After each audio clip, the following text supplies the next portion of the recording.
Est-ce que vous m'entendez? Voilà. On vous invite à reprendre place pour passer à la suite du programme, s'il vous plaît.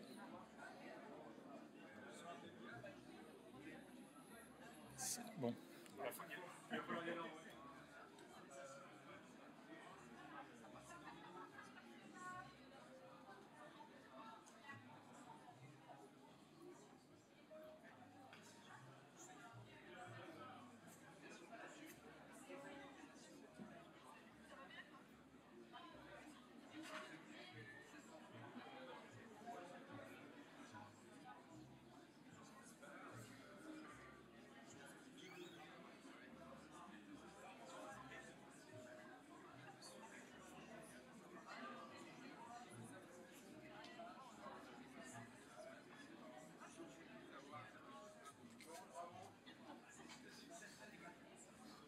Allez, on vous invite à prendre place. On va démarrer la table ronde qui conclut cette matinée.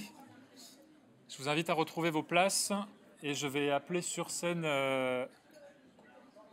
Voilà, ça va démarrer. On va appeler sur scène Éric Brun, secrétaire général de l'ONERC, point focal du GIEC pour la France. S'il vous plaît, reprenez vos places pour qu'on reste sur le timing dont finalement on n'a pas tant dévié que ça. Et c'est bien qu'on puisse rester encore sur ce timing. Voilà, donc pour conclure la matinée, on a organisé une table ronde avec un certain nombre de parties prenantes, de représentants de diverses communautés à la fois scientifiques et d'acteurs dans le domaine de la biodiversité, dans le domaine de la prospective, dans le domaine de la connaissance climatique dans les territoires. On peut peut-être couper la musique à la régie, s'il vous plaît. Et on va ensuite passer la parole à Éric Brun. Éric, je te laisse peut-être t'installer et démarrer, et ça finira de convaincre les récalcitrants de retrouver leur siège. Voilà. Merci beaucoup. Donc un exposé introductif à cette table ronde par Éric Brun, et ensuite 3 autres personnes et collègues qui nous rejoindront sur scène pour échanger sur ces défis d'information climatique pour l'action. Voilà, merci Éric. Oui, bonjour à tous. Alors un grand merci à Massa et puis à Samuel pour me donner l'occasion d'intervenir. Merci, mais aussi félicitations pour avoir monté ce projet et avoir réussi à le faire financer. Alors, je suis ici à un titre essentiel, donc celui de responsable de la mise en œuvre du plan national d'adaptation au changement climatique et en gros de la politique nationale d'adaptation. Donc, je suis une partie prenante et partie prenante sans doute, je ne vais pas dire la plus importante, hein, mais en tous les cas qui compte et qui, j'espère, a beaucoup d'impact. Bon, je suis aussi, donc de par ma fonction, point focal du GIEC pour la France, et donc assez près de la science, et donc particulièrement sensible à l'approche qui est suivie par Trax. Alors, rapidement, le contexte pour la politique d'adaptation au changement climatique. Donc, ce sont des changements climatiques qui sont de plus en plus visibles. Hein. On le voit à travers les impacts. Bon, je ne vais pas rentrer dans tous les détails de ce que l'on voit, évidemment. Ce que l'on sait, et ça, c'est par la science, c'est-à-dire que les 20 prochaines années sont déjà écrites, hein, de par nos émissions passées et les émissions qu'on ne saura pas réduire drastiquement immédiatement. Voilà, donc on sait à quoi on va devoir s'adapter. Par contre, on sait aussi que l'avenir plus lointain, c'est encore à nous de l'écrire. Hein, et Valérie, dans son intervention, était très claire là-dessus. On sait qu'il faut évidemment anticiper le climat futur pour de nombreuses raisons. Hein. Il y a beaucoup de projets, d'infrastructures, etc., qui ont des durées de vie qui sont sur plusieurs décennies, voire la fin du siècle. Hein. Donc, vous savez, par exemple, le programme sur les futures centrales nucléaires, les grands projets d'investissement, évidemment, ils doivent se projeter dans un climat futur. Et c'est d'autant plus urgent qu'on sait que parmi de nombreuses activités, dans de nombreux secteurs aujourd'hui, on n'est déjà pas adapté aux conditions qui sont désormais les nôtres. Donc c'est très clair.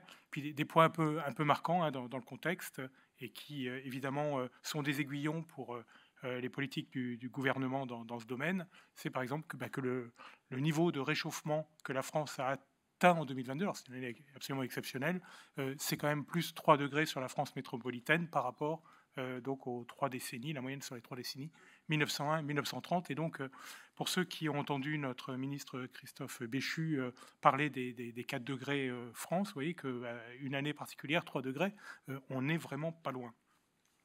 Alors, la politique publique dans le domaine de l'adaptation, donc c'est quelque chose qui existe depuis longtemps, plutôt assez discret, voilà, avec des hauts et des bas. Donc, on a eu une stratégie, on a été un des premiers pays au monde et en Union européenne à avoir une stratégie, donc elle date déjà de 2006.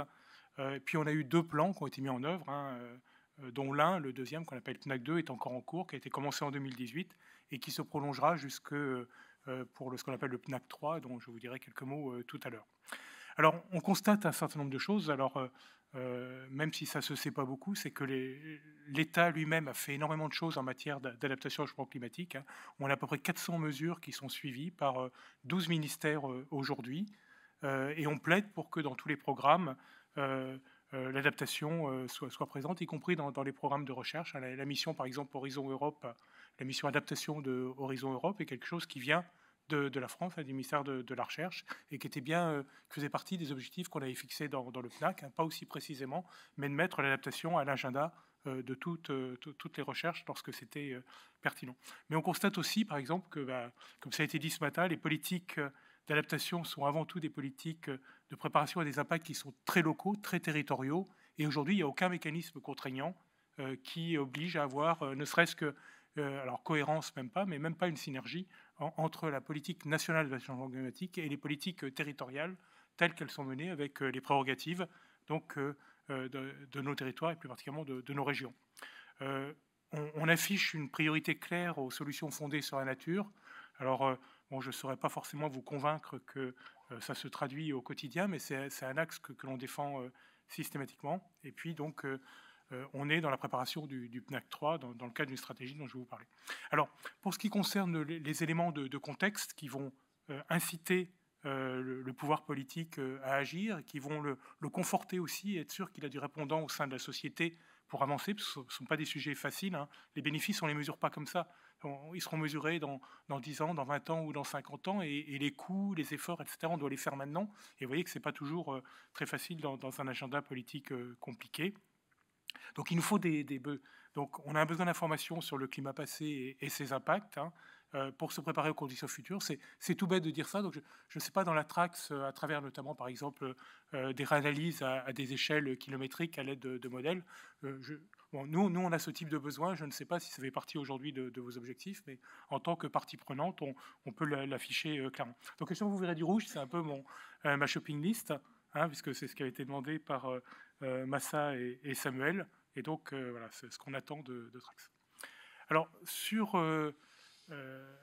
donc, le gouvernement en place a décidé d'accélérer considérablement la politique d'adaptation. Et la première concrétisation, avant le PNAC 3, ça va être la mise en œuvre d'un plan vague de chaleur dès le 1er juin de cette année, qui est en fait quelque chose qu'on a commencé après les 2 épisodes caniculaires absolument exceptionnels de 2019, de juin et de juillet. Donc à la fois le Premier ministre de l'époque, mais surtout l'actuelle Première ministre, qui était ma ministre de l'Environnement, avait insisté, avait vraiment mesuré la gravité de la situation et avait demandé qu'on mène donc un retour d'expérience qui nous a permis de montrer des dysfonctionnements que l'on n'imaginait pas. Par exemple, difficulté de gérer le nombre de cadavres d'animaux dans les élevages. Il y avait des dizaines, si ce n'est pas plus, d'animaux qui sont morts et les équarrisseurs n'étaient pas prêts de gérer des quantités pareilles. Et donc, il y a même eu des enfouissements extraordinaires. Il y a eu des feux par exemple, lors des moissons, tout simplement avec les engins agricoles, des choses qui ne se produisaient pas à l'époque et qui étaient liées à ces conditions. Donc, on a un plan, il y a 70 actions et 13 ministères concernés et qui va être mis en œuvre. Alors, en termes vis-à-vis de Trax, je ne pense pas qu'il y ait de besoin particulier pour ce plan spécifique, puisqu'il va être surtout un plan de prévention et de gestion des épisodes donc, de chaleur. Donc, le besoin, c'est quand même les alertes précoces dans le domaine, en amont des vagues de chaleur, et non seulement les conditions météorologiques, ça je pense qu'il y a eu beaucoup de progrès de fait, mais aussi les impacts qu'on va avoir. Et donc, alors après, le lien entre la prévision, je dirais, tout ce qui était le seamless concept. Est-ce que des choses dans Trax auront aussi des retombées sur les prévisions opérationnelles des conditions météorologiques et leurs impacts? Pourquoi pas, mais je ne l'ai pas mis en rouge en pensant que ce n'était pas forcément votre cœur de préoccupation. Alors, après, sur la préparation du PNAC 3, donc c'est quelque chose que l'on fait dans le cadre de ce qu'on appelle la stratégie française énergie et climat. Donc au départ, il devait y avoir une grande loi de programmation énergie et climat cette année, mais bon, le contexte ne le garantit pas. Et donc, non, mais c'est vrai, c'est sans, voilà, ce sera sans doute pas dans une loi, mais le fond du travail continue et reste le même. Hein. Et donc, symboliquement, enfin, ce sera pas la même chose symboliquement, mais ça changera pas nos objectifs. Et puis, donc, le président de Météo France en a parlé tout à l'heure.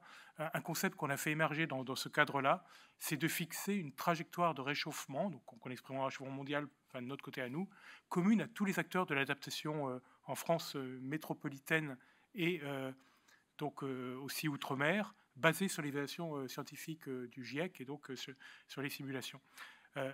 Le principe, c'est qu'aujourd'hui, les acteurs de l'adaptation, ils vont faire des études de vulnérabilité, hein, c'est la première chose, puis après, ils vont se projeter dans le climat futur, et chacun choisit son scénario, son échéance, voilà, et sans comprendre, d'ailleurs, c'est très complexe, hein, ce qu'il y a derrière ces scénarios, sans même savoir qu'aucun de ces scénarios ne se réalisera, hein, réellement, ne serait-ce que la baisse du Covid, par exemple, il n'y en a aucun d'entre eux.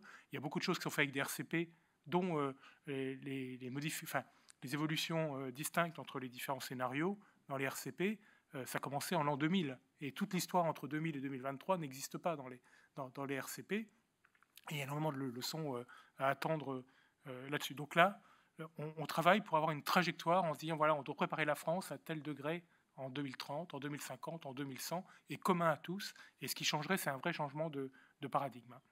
Ça servira évidemment pour les politiques territoriales d'adaptation, c'est-à-dire qu'on supposera que tous les territoires adopteront la même stratégie. Et on a aussi une ambition qui peut être extrêmement efficace, c'est de faire adapter tous les référentiels techniques et les réglementations qui régissent notre vie au quotidien et qu'on ne voit pas, et qui, pour beaucoup d'entre eux, donc ce sont des centaines, dans le bâtiment, dans l'agriculture, dans la gestion des ressources en eau, dans la santé, etc., ont une composante dite climatique. Hein. On dit, par exemple, un moteur doit marcher entre moins 5 degrés et 40 degrés.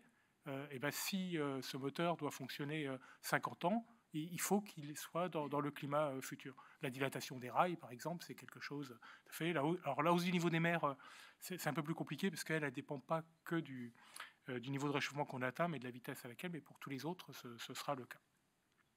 Et donc on veut aussi s'articuler et synchroniser avec la PPE, donc la politique pluriannuelle de l'énergie, qui est l'action de court terme tous les 5 ans, qui permet de concrétiser une stratégie nationale bas de carbone, hein, SNBC, qui a été mentionnée tout à l'heure par Samuel. Donc on pense qu'on va synchroniser tout ça vers 2024 avec donc cette articulation entre l'atténuation et l'adaptation. Alors, une fois qu'on a dit qu'on voulait donc avoir une trajectoire commune de référence, la question, c'est sur quelle base on le fait. Alors tout d'abord, tout ça, ça s'est construit, donc c'est là un petit peu mon étiquette point focal du GIEC, ancien... donc, je ne veux pas dire climatologue, mais enfin, en tout cas, ancien scientifique dans le domaine du climat et de la météorologie. On a été alerté tout de suite par un résultat du groupe 1 du GIEC, qui était de dire qu'on pouvait décrire en première approximation, j'espère que Valérie ne va pas me contredire sur la première approximation, mais en gros, les climats régionaux et leurs impacts sont avant tout déterminés par le niveau de réchauffement mondial qu'on aura atteint, et non pas par la vitesse à laquelle on est. Hein. La hausse du niveau des mers étant une exception. Et ce résultat, ça a fait tilt chez nous en disant, mais voilà, on peut aussi aller plus loin, y compris à l'échelle locale, et Météo France a vérifié que ça restait vrai jusqu'à des résolutions assez importantes. Donc l'idée, c'est, comme maintenant il y a l'accord de Paris, qui a des objectifs de température, de tout faire pour rester à 1,5 degré, être bien en dessous de 2 degrés, on s'est dit, finalement, on pourrait bâtir une politique d'adaptation sur des niveaux de réchauffement mondiaux. Et l'idée a pris un petit peu. Bon, la question essentielle étant quel niveau de réchauffement choisir. Donc aujourd'hui, c'est en cours d'instruction, hein, donc je dévoilerai strictement rien, mais ce que proposera le ministre de la Transition écologique, c'est de le bâtir vraiment en s'appuyant sur les résultats du GIEC, donc avec choses comme le 1,5 degré sera atteint dès le début des années 2030, les engagements des États qui ont été pris avant octobre, j'ai mis 2030, pardon, c'est avant octobre 2020, mais qui sont pour 2030, donc conduisent à un réchauffement mondial médian de 2,8 degrés. Voilà, c'est ce que les États souhaitent faire. On sait par ailleurs que les politiques mondiales qui sont actuellement en place conduisent à un réchauffement mondial de 3,2 degrés en 2100. On sait aussi, et ce sont les 2 points 2015 et 2019 dont Valérie a parlé tout à l'heure, on voit aussi qu'on n'est pas du tout en ligne avec les scénarios tels qu'ils ont été construits et qui commencent eux en 2015. Vous voyez, c'est les deux points avec les boîtes à moustaches, et on est même au-dessus aujourd'hui en émissions de ce que le GIEC avait estimé comme étant les émissions des politiques en place. On sait que 2021 et 2022 sont très proches de 2019, mais on sait aussi, aujourd'hui on a du mal à savoir si 2022 n'a pas le fait que les émissions n'aient pas augmenté. Est-ce que c'est vraiment le fruit de politiques qui sont vraiment voulues dans ce domaine-là, ou est-ce que c'est encore un reste des impacts du Covid, notamment en Chine, puisqu'une bonne partie des activités, notamment celles de transport, ont été limitées. On sait aussi que 4 degrés, Valérie l'a dit, c'est moins probable, mais on ne peut pas l'exclure, il faut qu'on garde ça en ligne de mire. Donc l'idée, c'est quelque chose que le ministre Christophe Béchu a dit clairement, c'est qu'on peut aujourd'hui en France vivre avec une politique d'atténuation conforme à l'accord de Paris, c'est-à-dire avoir des trajectoires d'émissions et des politiques qui sont conformes à avoir bien en dessous de 2 degrés.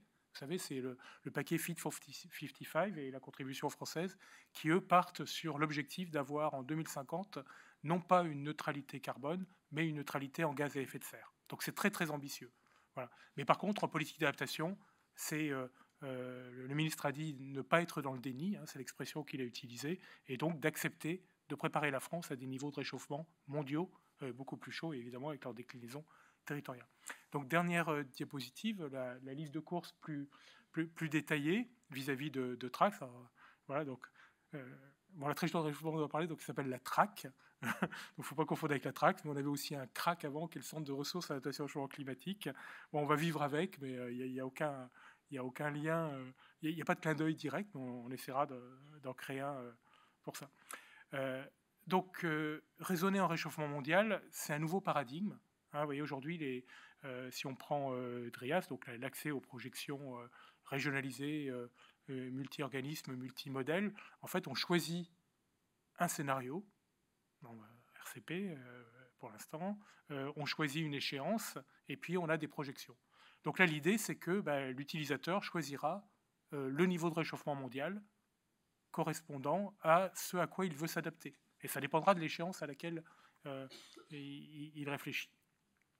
Donc je ne sais pas s'il y a des enjeux spécifiques pour la TRAC sur cet aspect-là, peut-être pas, puisque je pense que le résultat que le GIEC a produit est quand même le fruit d'analyse de nombreux modèles, de nombreux scénarios, donc ça ne devrait pas évoluer, mais voilà, il faut que vous y pensiez, on va être de plus en plus dans ce raisonnement-là. Pour ce qui concerne la résolution spatiale, donc ça on sait que c'est un besoin qui est absolument critique, et la résolution spatiale d'aujourd'hui est le fruit aussi des bases climatiques sur lesquelles sont faites les mises à niveau, et de 8 km, c'est quelque chose, pour les acteurs, ça peut paraître parfois très, très réducteur, et donc il faut aller plus loin, et on sait qu'aujourd'hui, en Outre-mer, par exemple, les capacités des simulations climatiques ne permettent pas ces descentes d'échelle. Donc, voilà. Vous avez parlé du potentiel de l'intelligence artificielle. Je ne sais pas si ça porte aussi sur les aspects résolution, alors plutôt en mode diagnostic, en aval qu'en mode pronostic, mais peut-être que ça peut aller plus loin. Je ne suis pas vraiment au fait de dernières connaissances dans le domaine. Sur les nouveaux paramètres climatiques, alors ça, il y a une vraie demande, elle est très claire. Sur tout ce qui va concerner les extrêmes, il faut que ce soit sur une base scientifique la plus solide possible. Les pluies intenses, l'activité orageuse, ça a été mentionné aussi ce matin, qu'on ne trouve pas aujourd'hui, mais qui a beaucoup d'incidences économiques. La hausse locale du niveau des mers avec les surcotes, donc ça a été aussi évoqué ce matin par Valérie. Les températures urbaines, mais aussi à l'intérieur et à l'extérieur, dans les bâtiments. le rayonnement solaire et thermique, la nébulosité, les rafales de vent. Voilà, ce sont des choses dont on sait qu'il y a un besoin réel en matière d'adaptation et on arrive aux limites de ce que la science sait faire aujourd'hui, mais avec les objectifs très clairement définis pour Trax, ce sera sans doute, il y aura des avancées dans ces domaines-là. Et puis l'intégration des impacts, alors ça c'est quelque chose qui manque, qui a été aussi évoqué ce matin. Alors des progrès ont été faits, hein, donc Virginie Schwartz a parlé donc, de DRIAS Eau, hein, donc il y a des projets comme Explore 2, etc. Il faut qu'on aille jusqu'à ce genre de choses. Alors pour le débit des fleuves, il faudrait aussi adjoindre la température des fleuves, hein, dont on sait que au niveau de la production énergétique c'est essentiel, mais aussi au niveau de la biodiversité aquatique. Bon, la biodiversité en général est un sujet extrêmement complexe, mais fondamental. Les rendements agricoles, ça a été évoqué à l'échelle mondiale tout à l'heure par Valérie, mais on a un besoin aussi en France pour orienter les politiques agricoles futures. La forêt est une question cruciale, à la fois parce que c'est un puits de carbone essentiel, c'est une source de biodiversité, c'est aussi une ressource économique. Qu'est-ce que c'est qu'adapter la forêt française aux horizons de la forêt? C'est-à-dire, typiquement, on est tout de suite dans la centaine d'années, hein, donc ce qu'on décide aujourd'hui, c'est la forêt de la fin du siècle. Donc il y a un travail sur les impacts, identifier les essences, etc., qui est fondamental. Le retrait-gonflement des argiles, c'est d'un coût pour les assureurs absolument faramineux qui va croître. Bon, les risques naturels, j'ai évoqué de manière plus spécifique certains d'entre eux, mais c'est tous. Et puis, bon, les températures aussi intérieures des bâtiments, je l'ai évoqué. Donc, quelles sont les possibilités nouvelles? C'est vraiment une commande à la traque. Et puis, une dernière chose, c'est la mise à jour la plus rapide possible en fonction des nouvelles projections. Alors, ça paraît... voilà, c'est facile de dire ça, mais je suis conscient évidemment de la difficulté qu'il y a derrière. Et j'ai mis en référence l'article d'Aurélien Rible et ses collègues qui montre que, par exemple, sur les vagues de chaleur, hein, qui est un sujet critique pour la France et pour l'Europe de l'Ouest, ben aujourd'hui, entre ce qui est disponible aujourd'hui dans les services climatiques, hein, basé sur les simulations autour de CMIP5, ben, ce n'est pas du tout conforme à ce qui est observé et ce qui est projeté aujourd'hui à travers de CMIP6, et comment on est capable d'avoir un moyen, quand il y a ce genre de choses, d'être le plus au fait possible des dernières connaissances scientifiques. On a beaucoup de discussions avec Météo France à ce sujet. Il n'y a pas de solution facile, mais il va falloir en trouver une, notamment si on dit qu'il faudra adapter la France à des niveaux de réchauffement importants. Il faudra savoir à quoi ça correspond. Voilà, et la complémentarité Copernicus C3S a déjà été évoquée. Merci.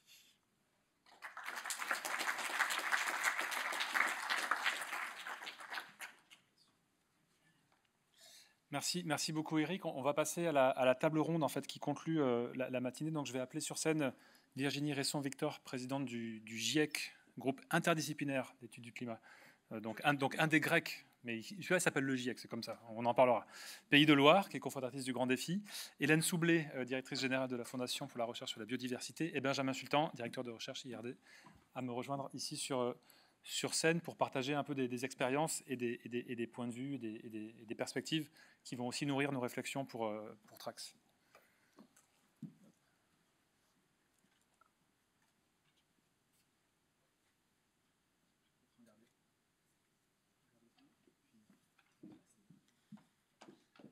Voilà.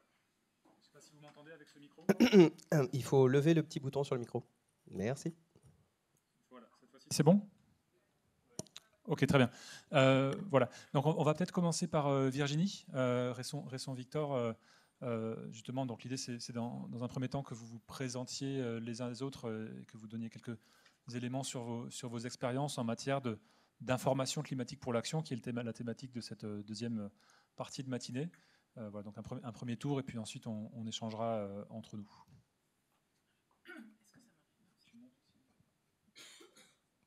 Et là, oui, ça marche. Bonjour, merci beaucoup pour cette invitation. Donc, je m'appelle Virginie Resson-Victor. De formation, je suis géopolitologue et de pratique et de métier prospectiviste. Et par ailleurs, donc j'ai récemment, ce qui fait que je suis là aujourd'hui, c'est d'une part effectivement le fait que je sois présidente d'un groupe, d'un groupe de recherche, j'allais dire, oui, qui s'appelle le GIEC Pays de la Loire, mais GIEC, on précise bien et on le dit toujours, qui n'a pas de connexion avec ce qu'on appelle, nous, le grand GIEC dans notre vocabulaire, à l'échelle des Pays de Loire. Et d'autre part, je suis cofondatrice du Grand Défi des entreprises pour la planète. Alors, je vais peut-être indiquer tout de suite ce que c'est que le Grand Défi des entreprises pour la planète, parce que ça éclairera quelques conclusions que je voulais partager avec vous. En regardant ce qui se passait au moment de la Convention citoyenne pour le climat et constatant que il y avait une difficulté d'appropriation des propositions de la Convention citoyenne par les entreprises et d'une manière plus globale d'ailleurs par les milieux économiques. Et parce que moi-même, j'accompagne régulièrement des entreprises dans leurs réflexions sur les questions environnementales et climatiques en particulier. L'idée, c'était de dire que c'était peut-être à eux, finalement, il fallait les rassembler pour qu'eux-mêmes soient force de proposition et de co-construction de changement. Que l'appropriation se ferait parce qu'ils seraient eux-mêmes co-auteurs, finalement, des solutions proposées. Et donc, l'idée a été un petit peu, on n'a pas singé, mais quasiment la Convention citoyenne pour le climat, c'est-à-dire qu'on a tiré au sort une centaine d'entreprises sur différents critères, territoires, secteurs d'activité, etc. Et qui ont chacun envoyé un représentant qui était tantôt un dirigeant, tantôt un salarié, tantôt un actionnaire, pour essayer d'avoir dans ce groupe la diversité finalement des points de vue et des problématiques sur les questions climatiques et de biodiversité au sein de l'entreprise. Et tout ça a été emporté par, on associait à cette initiative un grand nombre de parties prenantes. C'était des territoires, des collectivités territoriales, des associations d'entreprises, des collectifs, un syndicat et différents acteurs de ce type-là. Et ce qui est assez, et donc on a eu ensuite 6 sessions de 2 jours, à l'instar de ce qui s'est passé pour la Convention citoyenne, 6 sessions de 2 jours, pendant lesquelles il y a eu d'abord beaucoup de formations, beaucoup d'interventions d'experts. Sur le climat, c'était Sophie Zopa, par exemple, qui est intervenue, Philippe Brancola sur la biodiversité. On a eu beaucoup d'économistes, différents experts et différents scientifiques. Et puis, à partir de là, on a utilisé les travaux d'intelligence collective, les méthodologies d'intelligence collective pour faire émerger une centaine de propositions qui ont été présentées au CESE il y a le 9 février et qui d'ailleurs ont reçu un assez bon écho. Et dont certaines sont extrêmement ambitieuses en termes de transformation d'entreprise. Et si je vous raconte ce processus-là, parce que ça fait émerger deux, trois demandes et besoins et des choses qui me paraissaient intéressantes à partager avec vous. La première, c'est que les 100 personnes qui ont été tirées au sort, et je crois que le constat avait été fait de la même manière dans d'autres assemblées citoyennes, ils sont arrivés évidemment avec des savoirs très très hétérogènes, des connaissances, des partis pris aussi, des représentations du changement climatique et des impacts extrêmement divers. Et le fait de les mettre ensemble face à une expertise et de leur partager une expertise de la façon la plus pédagogique possible et en proximité, puisqu'ils avaient donc accès aux experts pendant les 2 premières sessions principalement. Très rapidement, ça a créé un collectif. C'est-à-dire que le collectif s'est formé, et ça c'est très important, s'est formé autour du diagnostic. Et très rapidement, ça a été la nécessité, c'était les questions que pose ce diagnostic à nous, acteurs économiques, et comment est-ce qu'on va les résoudre. Mais j'ai trouvé ça vraiment intéressant et inattendu, en fait, que c'est le diagnostic qui crée le collectif, parce qu'au bout de ces 2 sessions, on était bien incapable de savoir qui était de quelle entreprise, qui était salarié, qui était dirigeant, qui était actionnaire, alors que jusqu'à présent, on avait une représentation, évidemment, les patrons qui ne veulent pas changer, les salariés qui seraient plus sensibilisés, enfin des espèces de clichés qu'on peut avoir. Là, ça battait tout était battu en brèche dans ces représentations-là, et ça donnait une force de travail absolument formidable, de même que l'intelligence collective comme technique de co-construction est vraiment intéressante. Moi-même, je n'étais pas très familière de ce processus-là et j'ai été convaincue, après avoir été très inquiète de comment on allait pouvoir faire sortir quelque chose de tout ça, très convaincue. Mais il reste que donc, moi, ce sur lequel je veux insister, c'est la formation et la pédagogie et la possibilité de s'approprier les savoirs scientifiques. Très clairement, et Et je le regrette, je suis la première à le regretter, mais un chef d'entreprise, un chef de PME, il ne va pas lire le rapport du GIEC. C'est clair, il n'a pas le temps. Il n'a sans doute pas forcément accès enfin, il ne sait pas forcément entrer dans ce type de savoir. Et donc ça, c'est vraiment la transformation du savoir pour le rendre accessible et le plus accessible possible, le plus pédagogique possible, et pour permettre aussi aux acteurs de se projeter. Il faut qu'ils se sentent directement concernés. Et donc, l'impact concret des changements climatiques pour les entreprises, ça, c'est quelque chose d'évidemment très, très important de pouvoir donner cette information.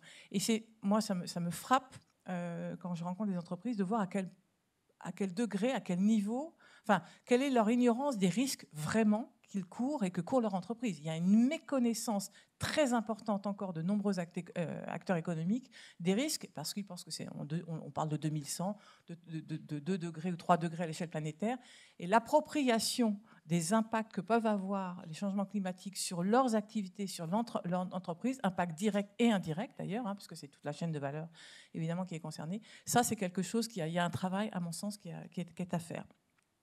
Et puis la difficulté, évidemment, d'une approche systémique. Ça, le message, on la retrouve chez les élus, etc.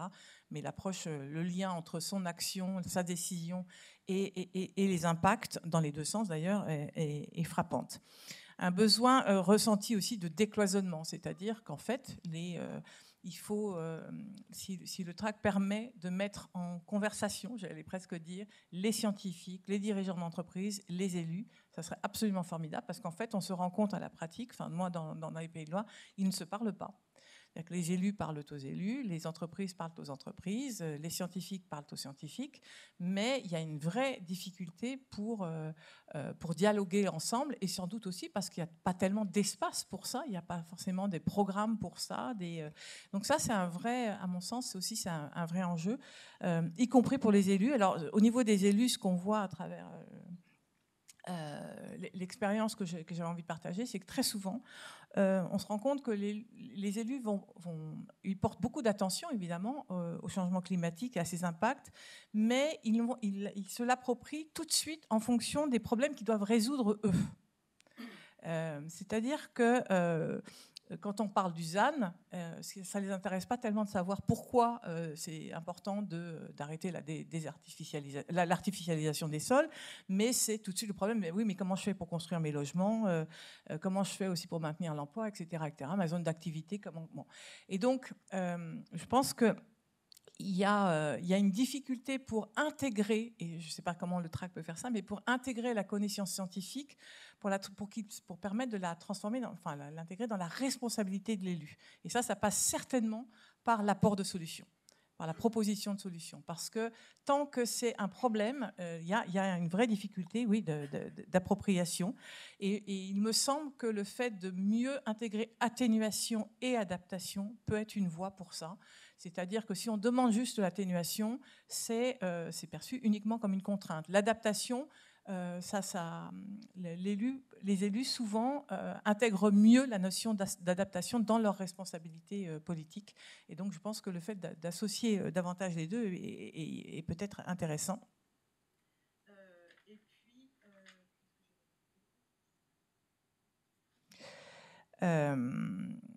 Et puis le besoin de formation, mais ça a déjà été largement évoqué, mais je ne vais pas revenir, mais sur le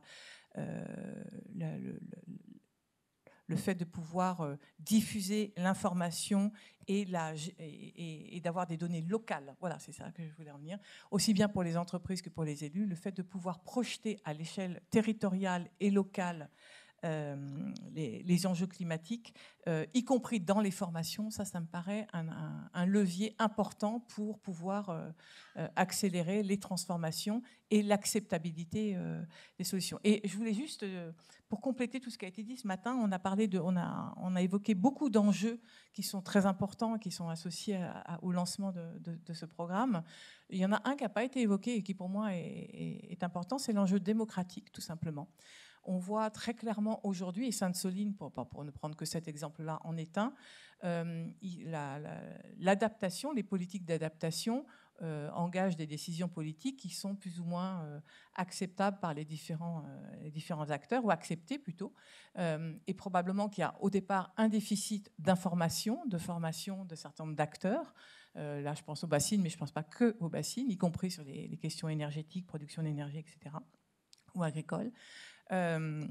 Et puis, il y a un enjeu de complexité. Et tant que, et c'est cette problématique de la complexité pour des élus qui ont des échéances électorales, enfin qui ont des calendriers à 5 ans, ou pour des enjeux économiques importants, je pense à l'agriculture, il y a un vrai besoin d'accompagnement, de la compréhension, pour éviter la maladaptation et des enjeux politiques comme celui qu'on voit émerger. Et donc là, il me semble que TRAC a un rôle, et les scientifiques d'une manière générale, aujourd'hui, a un nouveau rôle, parce que cette adaptation, ce changement, va engager des tensions politiques inévitables, et on ne peut pas rester juste sur un quant à soi scientifique, c'est très très compliqué à entendre, et il me semble que l'accompagnement dans la pédagogie et dans le fait de trouver des solutions pour éviter la maladaptation est un enjeu politique important qui peut être joué aussi par TRAC. Voilà, je ne sais pas si j'ai été claire. Mais...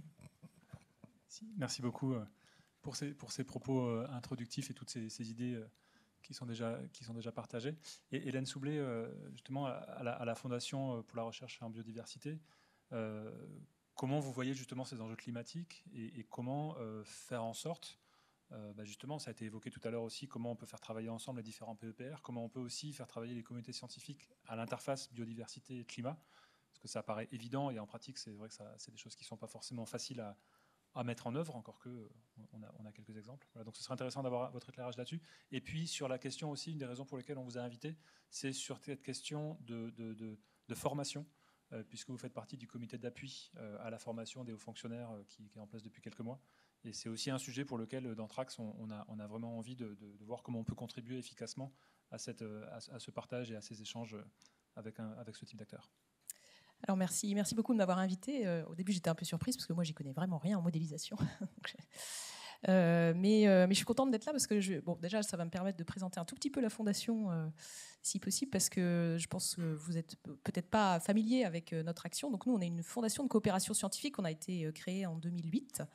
À la suite du Grenelle de l'environnement, où a été inscrit dans le code de la recherche, en fait, ces outils un petit peu particuliers qui sont en fait des outils qui permettent de mettre en dialogue la science et l'action, c'est-à-dire des chercheurs avec des parties prenantes, donc des entreprises, des ONG, des ministères, etc.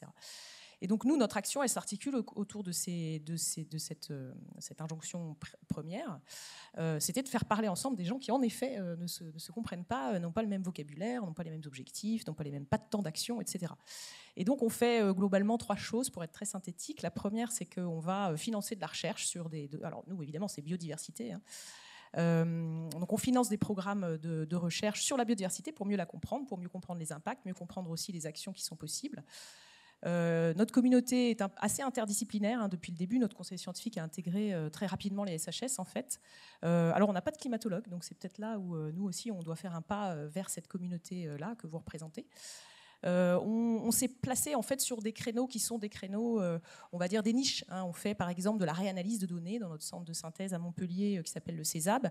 Donc en fait, on réanalyse des données qui ont déjà été collectées sur le terrain et qui ont fait l'objet de publications en mettant ensemble des groupes de chercheurs d'une quinzaine, on va dire 10-15, au niveau international, et on fait travailler ces chercheurs pendant 3 ans en concaténant en fait ces bases de données individuelles avec lesquelles ils arrivent dans notre centre de synthèse. On fait des plus grosses bases de données et ça fait des projets de recherche qui sont assez intéressants et qui sont assez productifs en termes académiques.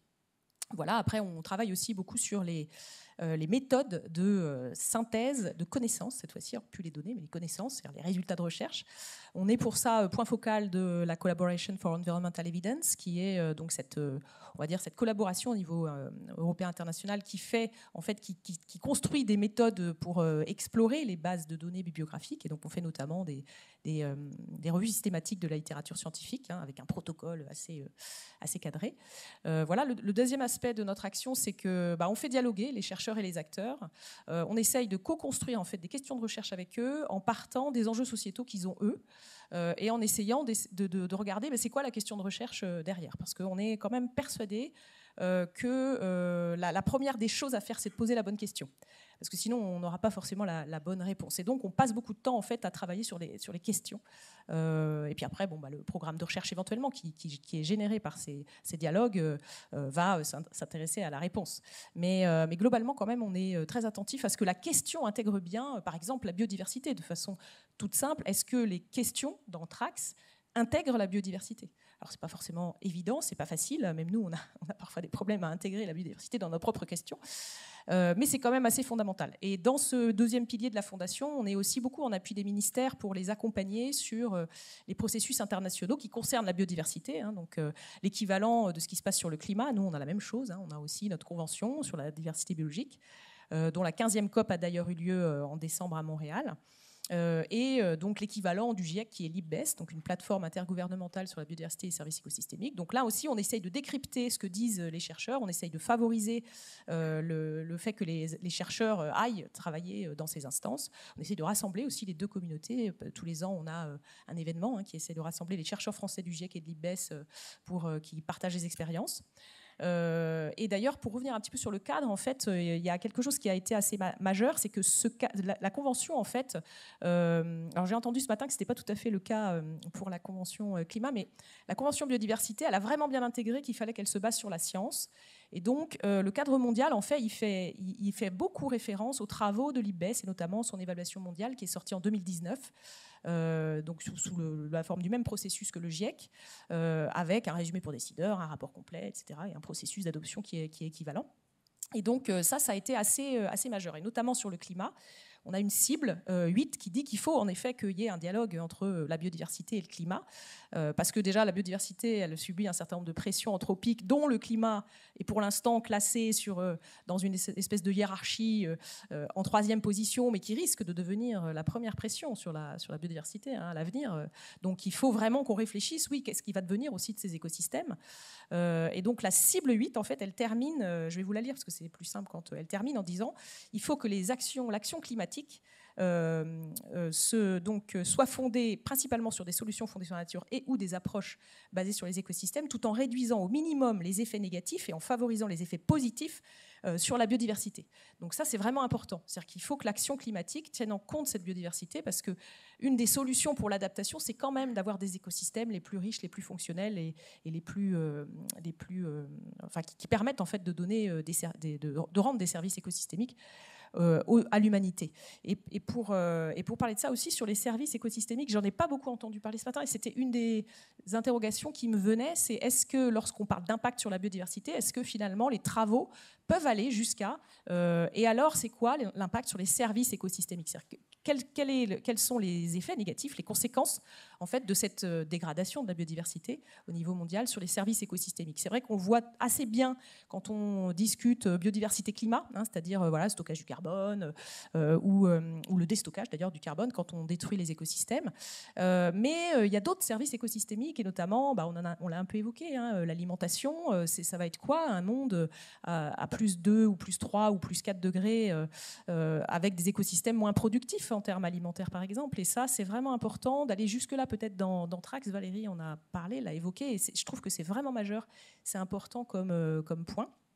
Et donc le dernier point, c'est en effet ce point qui est en lien avec la formation, puisque un de nos rôles, c'est bien de décrypter en fait ce que dit la recherche sur la biodiversité et de le rendre, on va dire, lisible pour un certain nombre d'acteurs, pas que des chercheurs. Mais on peut aussi se poser la question, des chercheurs. C'est-à-dire que nous, quand on fait des publications sur les résultats scientifiques en biodiversité, on espère évidemment que d'autres communautés de recherche en prennent connaissance pour pouvoir augmenter la connaissance globale, parce qu'on est quand même persuadé que pour agir, il faut d'abord comprendre. Et en effet, les acteurs sautent vraiment très très rapidement sur les solutions. Nous, on a une assemblée des parties prenantes par construction. On a un conseil d'orientation stratégique avec ces parties prenantes. Et c'est vrai que la plupart du temps, ils viennent nous voir en nous disant ok, je veux bien intégrer la biodiversité. J'ai à peu près compris que c'était un autre enjeu. Sans en saisir d'ailleurs toutes les subtilités et toute la complexité.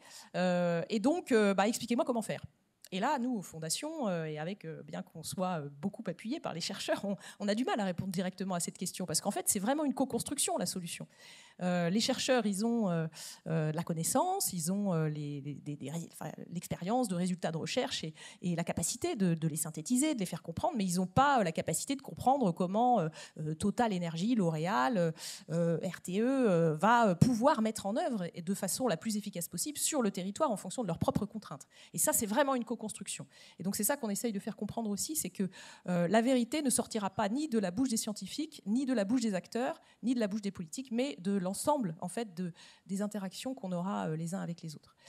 Et puis après, moi, fondamentalement, il y a aussi une question et je terminerai par ça, qui m'interroge, c'est la biodiversité, en réalité, c'est 12 millions de variables, et encore, les 12 millions, il y a une grosse incertitude, hein. Certains disent que c'est plutôt quelques milliards, si on prend en compte tous les milieux qu'on connaît très mal. Sur les 12 millions de variables, on n'en connaît que 2 qui ont été à peu près décrites. Et en plus, la difficulté complémentaire, c'est que ces variables, elles ne sont absolument pas indépendantes, donc elles sont toutes liées, et elles rétroagissent les unes avec les autres.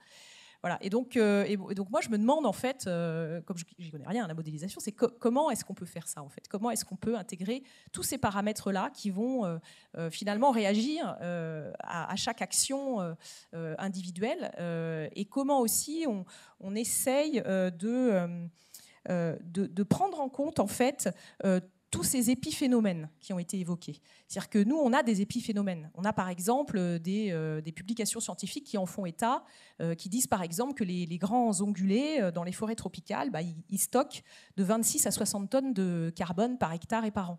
Voilà, ça c'est un épiphénomène, parce que ça peut être complètement négligé. Mais les ongulés, finalement, c'est peut-être une centaine d'espèces parmi les 12 millions. Donc si j'additionne en fait toute l'action de stockage de carbone par toutes ces espèces, on le connaît un petit peu mieux peut-être sur les baleines et dans l'océan avec l'ensemencement du phytoplancton et puis la sédimentation en fait qui fait du stockage au long terme, ça aussi ça peut être considéré comme un épiphénomène. Mais finalement, si je les additionne, ça donne quoi ? Et donc juste pour terminer, en 2018, il y a eu une publication qui moi m'a vraiment éclairée. C'est la publication d'un chercheur israélien, donc Yinon Baron, qui a publié en 2018 en fait une estimation un peu réaménagée de la biomasse stockée dans les êtres vivants. Et donc, dans son estimation, alors il dit il y a 550 gigatonnes de carbone stockées dans les êtres vivants, dont on va dire la majorité dans les plantes. Mais quand on regarde ce qu'il y avait il y a 100 000 ans, en fait, il y a 100 000 ans, il y avait probablement 900 gigatonnes de carbone stockées dans les êtres vivants. 900 gigatonnes, ça veut dire qu'on est presque aux 500 milliards là, qu'évoquait Valérie. C'est-à-dire que si on retrouve finalement la biodiversité d'il y a 100 000 ans, voilà, on a plus de stockage de carbone dans les êtres vivants. Et donc ça, en fait, c'est peut-être l'addition de mes épiphénomènes. C'est-à-dire que l'action humaine, parce que c'est bien dû à l'action humaine, c'est la sortie de l'homme d'Afrique, l'action humaine a déstocké 450 gigatonnes de carbone des êtres vivants. Et donc, du coup, si je le regarde de façon globale, probablement que je me trompe moins que si je le regarde de façon très spécifique sur les territoires. Et du coup, je me dis, oui, l'action humaine, elle entraîne ce déclin du vivant progressif qui devient assez massif et qui finalement finit par être complètement à intégrer dans les modèles ou intégrable dans les modèles. Voilà. Merci. Merci beaucoup pour ces mots et ces réflexions. Et juste un petit rebond avant de passer la parole à Benjamin. Vous avez mentionné la question des réanalyses de données qui avaient déjà été acquises ou ces synthèses bibliographiques.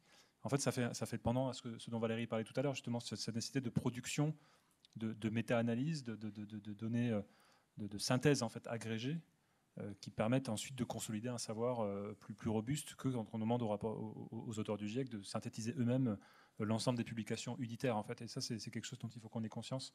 Et il y a peut-être des choses à apprendre, enfin, il y a évidemment des choses à apprendre de ce que vous avez décrit sur cette question-là.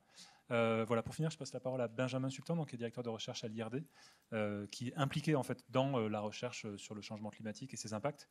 Et l'idée, c'était aussi d'avoir son regard sur la façon dont on pratique au quotidien justement ce dialogue avec un certain nombre de parties prenantes, en l'espèce dans les pays du Sud. Benjamin est aussi coordinateur d'un des projets ciblés de Trax, donc totalement impliqué dans la démarche Trax. Et voilà, je te laisse la parole pour quelques instants. Merci Samuel, et merci pour l'invitation donc à cette table ronde sur l'information climatique pour l'action. Et moi, je suis très heureux que l'action aussi dans Trax concerne pas seulement la France, mais également les pays du Sud.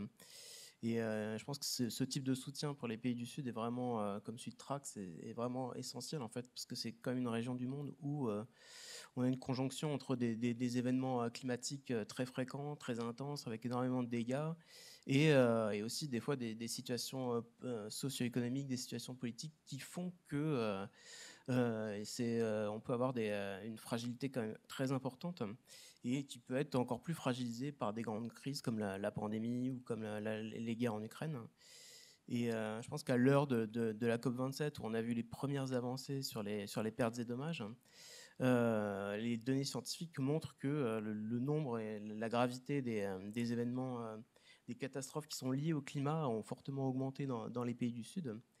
Et donc on a beaucoup parlé tout à l'heure de ce qui s'est passé en 2022 et que c'était le record en France de chaleur. Mais dans le sud, il y a eu aussi énormément de problèmes, notamment des inondations qui ont eu lieu au Niger, au Nigeria et au Tchad, qui ont fait plus de 800 morts.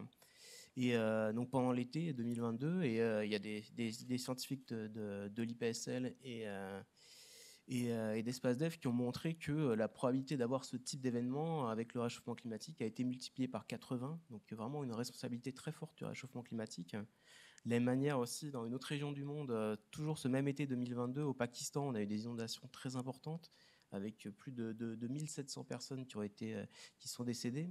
Et là encore, on a une responsabilité avérée du réchauffement climatique qui a été mise en évidence par le World Weather Attribution, pour lequel l'IPSL fait partie, et qui a montré qu'avec le réchauffement global qu'on a déjà de 1,2 degré, on a déjà augmenté en fait la probabilité, l'intensité des pluies de mousson de près de 75% par rapport à si on n'avait pas eu ce réchauffement de 1,2 degré.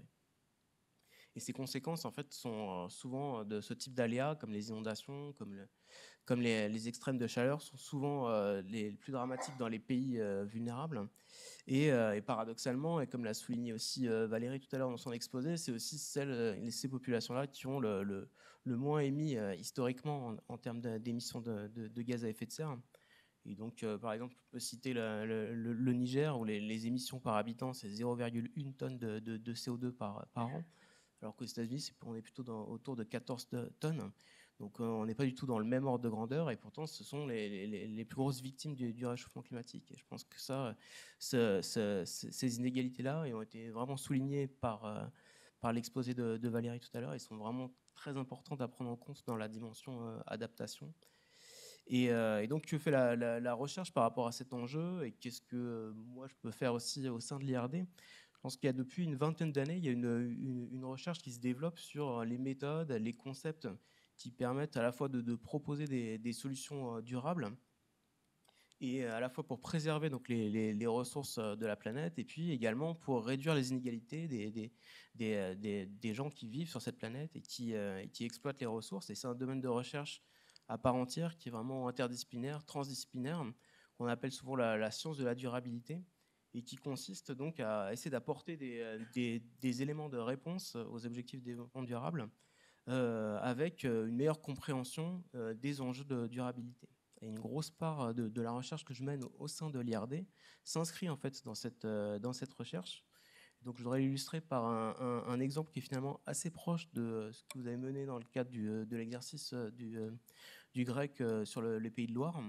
C'est le développement d'un démonstrateur de services climatiques au Sénégal, qu'on a mené dans le cadre de la Convention services climatiques, et qui a été en fait donc d'essayer de communiquer de l'information de la recherche pour les parties prenantes au Sénégal, et qui est passé un peu par les 3 étapes qui sont un peu les 3 piliers de la science de la durabilité. C'est de comprendre, construire et de transformer. Donc la première étape pour nous, ça a été de comprendre en fait quels sont les enjeux au Sénégal sur l'agriculture, sur le réchauffement climatique, donc en utilisant des simulations de modèles, en utilisant des observations, en parlant avec les populations, en essayant de voir un petit peu leur perception par rapport au risque que fait peser le réchauffement climatique sur leurs pratiques.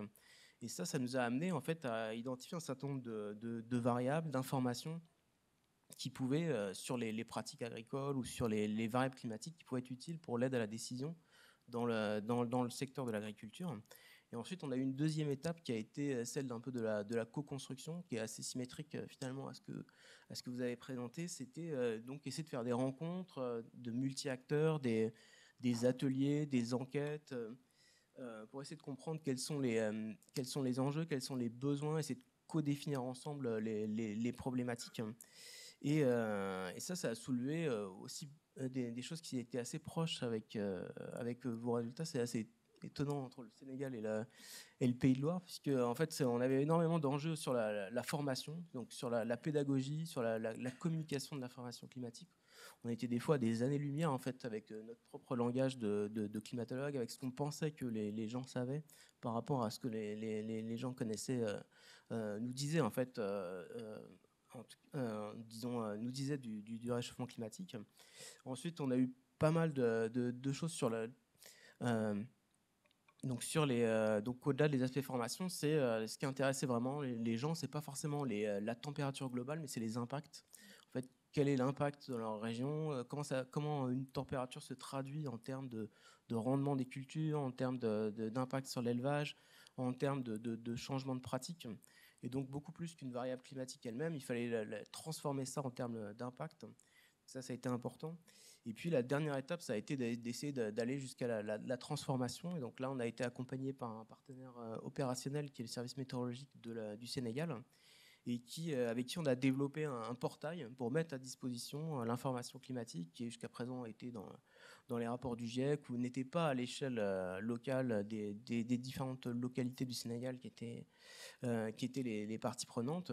Donc on a mis tout ça à l'échelle, on a mis ça sur un portail, mis à disposition des populations. On a réalisé énormément de formations, que ce soit et des démonstrations du portail au fin fond du Sénégal, ou aussi à des échelles internationales. On a participé au COP Climat au pavillon Sénégal. Et puis et ensuite le portail Sénégal, donc le portail a été inscrit dans le plan national d'adaptation du Sénégal, et il continue à être développé, à être traduit en plusieurs langues, on va rajouter d'autres informations sur d'autres secteurs que l'agriculture, sur la santé, sur les ressources en eau. Et donc il me semble on a déjà parlé en fait que ces trois étapes de compréhension des enjeux, de co-construction et ensuite de transformation sont un peu peut-être un peu les lignes directrices finalement de Trax, pour ce que la recherche qu'on produit dans les labos ne reste pas confinée en fait dans les laboratoires, mais puisse ensuite toucher les secteurs ou les territoires les plus vulnérables, pour ensuite aboutir à une action concrète. Merci beaucoup Benjamin pour cet exemple et pour ce positionnement de chercheurs justement qui travaillent en interaction avec des parties prenantes. Peut-être pour rebondir sur ce que tu disais et puis sur la question des Grecs, en fait justement des questions un peu plus locales, en fait en complément du grand défi qui touchait plutôt les entreprises. Peut-être Eric, si on peut te repasser la parole, si tu peux nous dire deux mots sur la façon dont tu vois l'articulation en fait entre les instances nationales en fait dont tu as parlé et au-delà des cadres de stratégie de développement, Stradet, etc., sans rentrer dans les détails. En fait, comment tu vois à l'échelle régionale le travail des Grecs, justement, quelle est la perception de l'articulation telle que vous la percevez au niveau de l'ONERC, sachant que ensuite Virginie pourra peut-être compléter de l'intérieur par la façon dont ça s'articule, et sachant qu'on a dans Trax un certain nombre de collègues qui sont fortement impliqués dans ces Grecs. Sandrine Anquetin, par exemple, qui est dans la salle, qui est très impliquée dans le grec Alpes-Auvergne, et d'autres dans d'autres régions. Voilà, Eric, peut-être si tu peux préciser un peu comment cette construction d'information, elle peut aussi se faire en bottom-up, en fait, en quelque sorte, au niveau des territoires. Oui, alors, c'est une question très difficile. Hein. Je ne peux pas dire qu'aujourd'hui, c'était vraiment couronné de succès. Hein. Il y a plusieurs raisons pour ça. C'est que, vu de l'État, hein, les outils, il y a des outils qui ont été mis en place beaucoup plus pour l'atténuation que pour l'adaptation. Hein. Ce qu'on appelle les SRADET, hein, sur les schémas régionaux, ou les PCAET pour les collectivités, sont des outils dans lesquels la seule chose qui est demandée aujourd'hui, c'est de faire des études de vulnérabilité, mais pas d'aller jusqu'à des plans régionaux d'adaptation au changement climatique. Alors, on a vu des choses émerger qui ont eu beaucoup de succès, hein, autour d'Aclimatera, par exemple, avec le rôle d'Hervé Letreux en Nouvelle-Aquitaine. Nous, on s'en sert beaucoup de cet exemple, parce que ça a été un des premiers des plus emblématiques où on a bien vu une dynamique se créer entre les décideurs, alors je dis territoriaux, hein, essentiellement régions, mais aussi sur les communautés type EPCI, où on sent bien que pour les décideurs territoriaux, de toute façon, le langage de l'État ne leur convient pas, pour de multiples raisons, des raisons un peu fondamentales, hein, c'est-à-dire avec les lois de décentralisation, le fait qu'ils sont sur leur territoire, qu'ils connaissent leur territoire, fait qu'on a beaucoup de mal à les mobiliser. Hein. Je parle là des élus, hein, pas des groupements régionaux type grec. On avait par exemple dans le PNAC 2, dans une de nos premières actions, c'était de trouver un mécanisme d'articulation. Alors on n'ose pas dire, on ne dit pas de coordination parce que dès qu'on a prononcé le mot coordination, c'est mort. Donc voilà, on doit inventer, co-construire avec tous les niveaux de décision. Et donc, il y a les élus, mais il y a aussi les acteurs économiques, il y a la société civile, enfin vous avez parlé de démocratie, c'est essentiel d'avoir une politique cohérente entre eux. Alors, on a un peu renoncé à ça, et pourtant le sénateur Ronan Antec, qui préside la commission spécialisée, donc, parce que, qui est vraiment un acteur, donc c'est un sénateur, hein, qui vraiment a essayé de faire progresser les choses. On s'aperçoit que l'État ne peut rien imposer, n'a pas envie non plus de l'imposer. Donc on veut qu'on construire. Donc c'est difficile, c'est pour ça que maintenant on va essayer plutôt d'être plus régalien, donc avec cette trajectoire de réchauffement de référence. On pense que ça, c'est vraiment la responsabilité de l'État qui s'impose à tous. Hein. Personne n'ira dire moi je vais m'adapter à 3 degrés mondial dans ma région, et puis en amont, dans le bassin versant amont, la région d'avant va dire moi c'est 2 degrés. Voilà, c'est pas ce rôle-là. Et je vois la force des Grecs, c'est vraiment un peu la même chose que nous on fait, un peu l'interface entre donc les ministères et le GIEC, hein, ça fait partie de mon rôle, mais aussi que les scientifiques, avec les parties prenantes locales, s'adressent à leurs élus territoriaux sur les enjeux qu'ils connaissent, qui leur donnent une très forte légitimité. Et quand quelqu'un parle de quelque chose qu'il connaît, c'est tout bête, hein, même s'il n'est pas plus sachant, mais ils sont très sachants par ailleurs, hein, de toute façon, il attire l'attention, je pense qu'il crée un niveau d'acceptabilité qui n'a strictement rien à voir avec celui venant de l'État. Moi, j'ai connu ça dans ma jeunesse avec la neige. Les premières études d'impact du changement climatique sur l'enneigement, qui remontent aux années 80, donc il y a très longtemps. La première fois qu'on allait voir des directeurs de services des pistes ou des représentants de l'hôtellerie de montagne ou l'association des maires de montagne, le fait qu'on soit capable de dire voilà, les conditions de neige hier étaient super bonnes, est-ce que tu as fait une rando le week-end dernier, des choses comme ça, ça changeait radicalement tout dans la perception qu'ils avaient du langage, des mêmes résultats scientifiques, et la proximité qui assure ce lien entre quel est le besoin, quelle est la culture du pays, quels sont ses enjeux principaux, et quels sont, ça je pense que c'est la première valeur. Virginie, pour rebondir sur la grecque, et puis après Hélène. Ouais. Oui, juste 2 choses. Il y a une des difficultés, je vais rebondir et compléter, une des difficultés que nous, on a pu rencontrer, et on va sans doute la rencontrer dans 2 semaines, puisque le GREC Pays de la Loire va présenter ses propositions d'action. Et on a senti de la part des élus un raidissement quand ils ont appris que le GREC allait proposer, enfin, allait éditer un peu comme le GIEC d'ailleurs, hein, le troisième volet du GIEC, mais en l'occurrence le 2e pour le Pays de Loire, des propositions d'action, mais plus poussées que le GIEC. Les élus, et on a eu des retours directement de la région, enfin, je peux même dire que j'ai été convoquée pour me dire chacun dans son rôle. Vous, les scientifiques, restez à votre place. Nous, on sait ce qu'on fait, on connaît nos territoires, etc. Et ça, c'est une vraie difficulté, d'où l'importance quand même de... Alors, on va essayer de la contourner, je vous mets dans le secret. C'est-à-dire qu'au départ, on était quand même une émanation très régionale, enfin, les premiers financements, parce qu'il y a aussi l'enjeu des financements du GREC, qui sont évidemment très importants, le niveau des financements et d'où viennent les financements. Et c'est pour ça qu'aujourd'hui, on est en train et on espère que c'est une des voies, d'aller trouver tous les EPCI, les départements, la région, les métropoles, pour qu'elles contribuent ensemble, toutes, au budget du GREC pour pouvoir mener d'autres études et progresser, mais aussi pour échapper à chacun dans son rôle. Moi, je connais mon territoire, moi, je connais ma ville. Et ça, c'est un vrai... le passage entre les deux, et à mon sens, c'est une vraie difficulté qu'il va falloir surmonter prochainement. Oui, merci. Je voulais rebondir en fait sur ces enjeux de partage de la connaissance et de formation, parce que je me rends compte que j'ai oublié de parler du programme de formation des fonctionnaires de plusieurs ministères, hein, donc notamment le ministère de la Recherche, le ministère de la Transformation de la fonction publique et le ministère de la Transition écologique. Et donc, en fait, ce programme, il est assez ambitieux parce qu'il a pour objectif de former les 5,7 millions de fonctionnaires là, à horizon 2025. Donc en fait c'est énorme. Donc on a un petit groupe qui avons été désignés, nommés. Et donc Christophe Cassou qui est aussi dans la salle en fait partie, notamment présidé donc par Luc Abadi et Laurence Tubiana.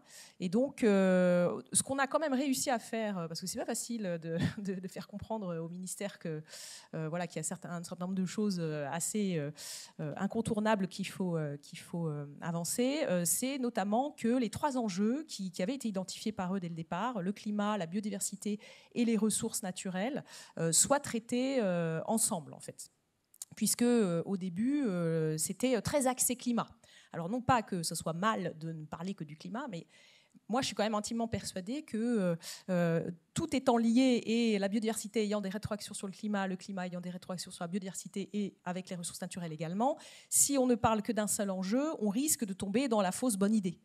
Donc la fausse bonne idée, ça nous donne des sueurs froides dans la communauté biodive, parce que par exemple ça va être le déploiement massif d'énergie dite renouvelable, par exemple la biomasse bois, et donc on va aller couper toutes les forêts pour aller les brûler et pour éviter d'utiliser du pétrole. À mon avis, voilà, l'un dans l'autre, ces choses-là, ces 2 énergies-là sont pas du tout vertueuses pour des raisons différentes, mais elles sont pas vertueuses de la même manière. Et donc voilà, ça c'est une fausse bonne idée. Après, on a entendu aussi parler on va aller stocker du carbone dans le phytoplancton, et pour ça, l'élément dans l'océan qui est limitant, c'est le fer. Pas de problème, on va aller ensemencer avec du fer. Ça aussi, ça nous donne vraiment des sueurs froides. Donc ça veut dire en fait que nos décideurs, ceux qui vont finalement mettre ces solutions dans les stratégies nationales, comme celles qui sont dans le PNAC, celles qui sont dans les stratégies nationales bas carbone, celles qui sont également dans la stratégie nationale biodiversité, il faut que ces solutions en fait elles répondent à plusieurs enjeux, et nécessairement il y a des compromis à faire entre les enjeux, mais il faut que ces compromis soient clairs, qu'ils soient affichés et qu'on sache vraiment où on va. Donc ça, c'est quelque chose qu'on a réussi finalement à faire entendre, non pas dans le déploiement de ce qu'ils appellent les ateliers. Donc les fonctionnaires, en fait, ils auront en gros 4 phases de formation. La première étant des ateliers de sensibilisation de type fresque du climat ou atelier d'automne. C'est quasiment les 2 seuls qui vont être dispensés au niveau national. Ensuite, ils auront des conférences scientifiques. Donc on s'approchera un petit peu plus de la formation avec des formateurs vraiment qualifiés. Et là, nous, on a suggéré de faire appel aux forces vives, c'est-à-dire vous-même, en fait, qui pourraient aller former les fonctionnaires sur les territoires en lien avec évidemment les établissements, les universités qui coordonneront tout ça sur les territoires, et le fait que ça soit vraiment pris en main sur les territoires et non pas copiloté ou coordonné au niveau national, ça nous paraissait assez important. Ça, c'est la 2e phase. La 3e phase, ce seront des visites de terrain en fait, qui seront organisées chez des acteurs privés ou des acteurs publics ou des acteurs de la recherche pour aller concrètement voir comment ça se passe chez d'autres. Et la 4e phase pour ces fonctionnaires, ça sera la mise en œuvre chez eux, c'est-à-dire avec leurs propres problématiques qu'ils pourront expliquer à un groupe d'experts, donc des chercheurs sur les territoires ou d'autres experts sur les territoires, notamment peut-être des experts issus des acteurs privés, et donc essayer de co-construire justement ces solutions en partant en fait de leurs problématiques personnelles. Et ça, c'est vraiment important parce que je pense que même si on a pu être assez critique sur un certain nombre de trajectoires ou d'orientations qui étaient prises dans ce grand plan, mais quand même, il faut reconnaître que ce grand plan, nous, on l'avait appelé de nos voeux depuis des années. Je pense que vous aussi, dans la communauté climat, c'est pareil. Vous aviez précisé que c'était vraiment important. Il y a eu l'opération auprès des députés de l'Assemblée nationale. Voilà, c'était des ébauches de ce qui se fait maintenant. Et si ça va au bout, c'est vraiment majeur, je pense. Après, qu'en retiendront-ils? Ça, c'est une autre question. Et c'est pour ça qu'on a aussi proposé au sein du groupe, en discutant, de dire mais il faudrait finalement que que les experts, les scientifiques, les chercheurs et enseignants-chercheurs qui ont formé les fonctionnaires, finalement ceux qui sont volontaires, puissent rester en tant que personnes ressources pour pouvoir répondre à des questions ponctuelles que pourraient avoir ces fonctionnaires-là dans la résolution de leurs problèmes quotidiens. Il ne s'agit pas juste de leur faire un atelier de 3 heures en fin de formation pour qu'ils aient résolu toutes leurs questions. Il y en a d'autres qui se poseront, et notamment en matière d'adaptation au changement climatique. Donc ça, c'est vraiment majeur. On continue à essayer d'y travailler. On n'est pas encore totalement arrivé à se caler pour savoir comment est-ce qu'on allait vous mobiliser, vous, donc les chercheurs, anciens chercheurs qui seraient volontaires ou qui avaient envie d'être volontaires pour aller former ces fonctionnaires. Bon, c'est assez réjouissant en fait de former des gens comme ça. Moi, je le fais assez souvent sur la biodiversité, surtout des gens en fait qui n'y connaissent rien parce qu'ils découvrent des choses. Parfois, on est surpris d'ailleurs, en effet, de ce qu'ils peuvent découvrir. Merci pour ces explications complémentaires. Et justement, l'idée d'Anthrax, c'est de s'organiser pour pouvoir répondre le plus efficacement possible à toutes ces sollicitations, parce qu'en fait, elles sont innombrables, et puis elles vont croître, d'après ce qui vient d'être dit. Et la communauté n'a pas grossi énormément ces dernières années. Un peu peut-être quand même, mais pas énormément. Et dans l'enjeu d'Anthrax, c'est, dans la mesure du possible, d'essayer à la fois de renforcer la communauté en accueillant de nouveaux arrivants, de nouvelles arrivantes, dans nos laboratoires, dans nos équipes, encore une fois en essayant de les pérenniser autant que possible, et puis de s'organiser aussi pour pouvoir répondre plus efficacement, c'est-à-dire arriver à mieux partager nos bonnes pratiques, nos supports, nos façons de nous y prendre quand on communique avec différents acteurs, pour concrètement arriver à avoir un impact plus grand pour un effort qui ne peut pas être illimité non plus, quoi. Donc même cette question de poursuivre dans la durée un appui, d'être ressource vis-à-vis de fonctionnaires, comme ça vient d'être dit, c'est évidemment vertueux. Et on voit très bien le bénéfice que ça peut représenter, mais dans l'état actuel des choses, ça va retomber encore sur les mêmes. Donc il faut aussi qu'on soit capable de s'organiser et d'en prendre la mesure pour pouvoir répondre sans s'épuiser non plus totalement dans la communauté de recherche sur le climat et la biodiversité. Voilà. On arrive à peu près au bout du créneau qu'on s'était fixé pour cette table ronde. Je ne sais pas si l'un de vous quatre a un dernier mot à dire ou quelque chose, un petit complément. Ouais, Hélène ?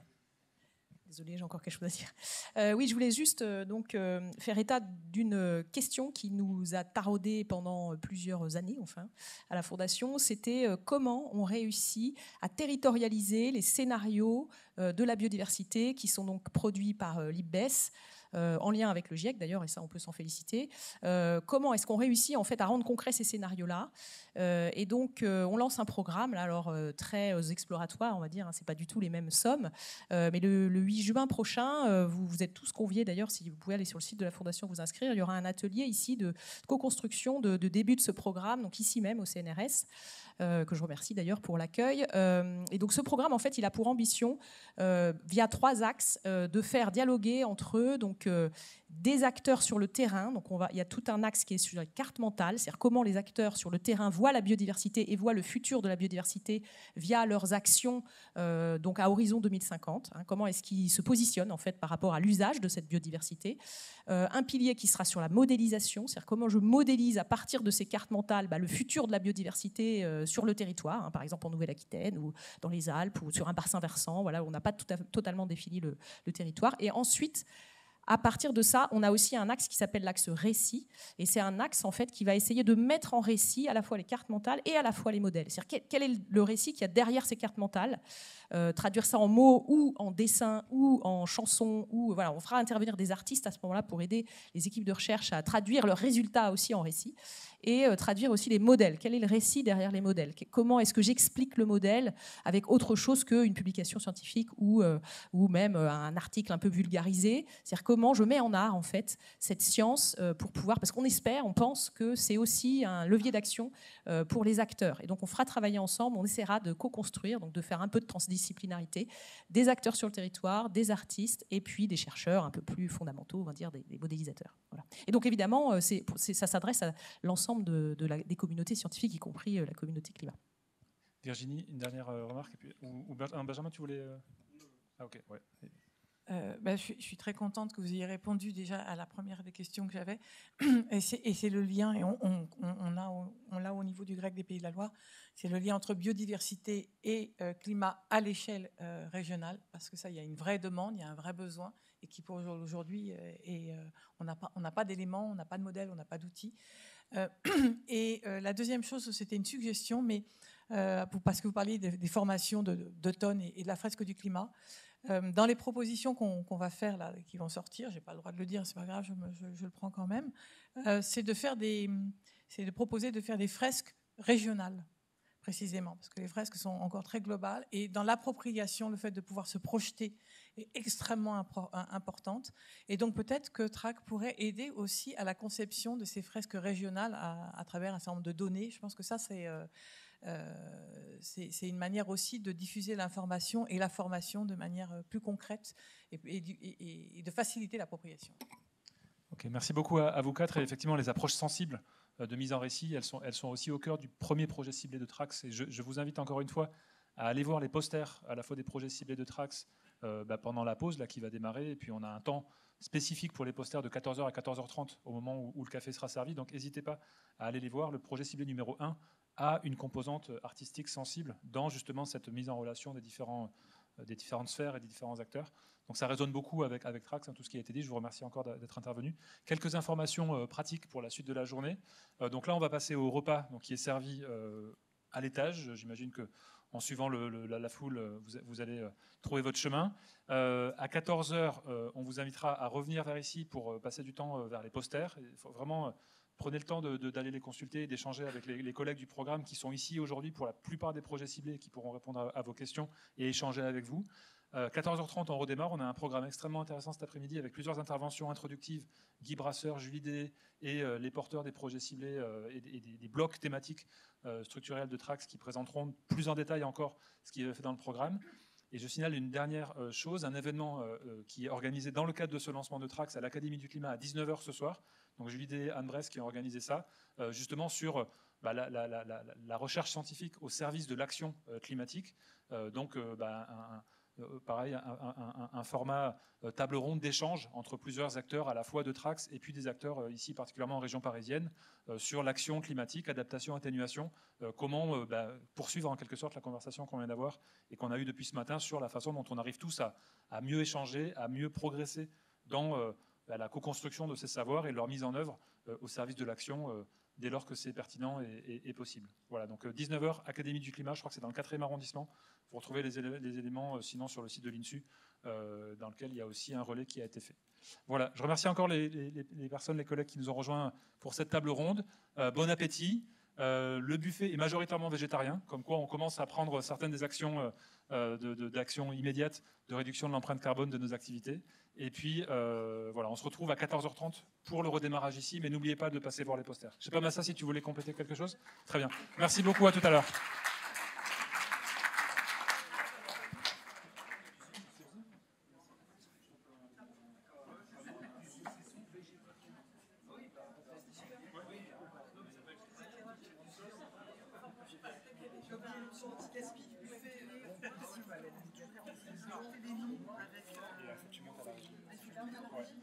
Ici, on n'a pas la notion. Ou alors ils te diront.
Je vous laisse faire. Ouais, parce que je les ai bah mis voilà. par section. Ça va moi, de je suis plus vite. après Guy Oui, Brasseur. Oui, je vois. Non, je vous en reparle. C'est tout petit. C'est petit. Alors, ça, on est chez Valérie.